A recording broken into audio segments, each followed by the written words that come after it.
Carlo Ancelotti কি ব্রাজিলে Vinicius জুনিয়রকে বদলে দিয়েছেন?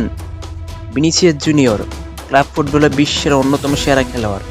বিশেষ করে রিয়াল মাদ্রিদের হয়ে তিনি অসাধারণ পারফর্ম করেছেন। কিন্তু জাতীয় দলের হয়ে তার পারফর্ম নিয়ে দীর্ঘদিন ধরে সমালোচনা ছিল। অনেক ফুটবল ভক্তের প্রশ্ন ছিল, কেন রিয়াল মাদ্রিদে সে ভিনি ব্রাজিলের জার্সি দেখাতে পারে না? পরিসংখ্যানের দিক তাকালে দেখা যায় কার্লো আনচেলত্তি ব্রাজিলের কোচ হওয়ার আগে ভিনি ৩৯ ম্যাচে করেছিলেন ৫ গোল এবং ৫ অ্যাসিস্ট। একজন বিশ্বমানের উইঙ্গারের জন্য এই পরিসংখ্যান খুব একটা সন্তোষজনক নয়।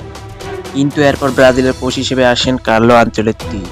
আনচেলত্তির অধীনে ভিনি পারফরম্যান্স পরিবর্তন দেখা যেতে শুরু করে। তার অধীনে ভিনি ইতিমধ্যে ৮ ম্যাচে ৩ গোল এবং ২ অ্যাসিস্ট করেছেন। এটি শুধু সংখ্যার পরিবর্তন নয়, মাঠে তার আত্মবিশ্বাস, পজিশনিং এবং আক্রমণভাগে প্রভাবও আগে তুলনায় বেশি দেখা যাচ্ছে। এর পিছনের একটি বড় কারণ হতে পারে আনচেলত্তি এবং ভিনি দীর্ঘদিনের সম্পর্ক। রিয়াল মাদ্রিদের একসঙ্গে কাজ করার সময় আনচেলত্তি ভিনির সেরাটা বের করে আনতে সক্ষম হয়েছিলেন। এখন সেই সফলতা ব্রাজিলের জাতীয় দলেও দেখা যেতে পারে। বর্তমানে ভিনিসিয়াস জুনিয়রের ব্রাজিল ক্যারিয়ারের পরিসংখ্যান ৪৭ ম্যাচ, ৮ গোল, ৭ অ্যাসিস্ট। প্রশ্ন হলো, এটি কি শুধু ভালো ফর্মের ফল, নাকি আনচেলত্তির কৌশল সত্যি কি ভিনিকে নতুন উচ্চতায় নিয়ে যাচ্ছে?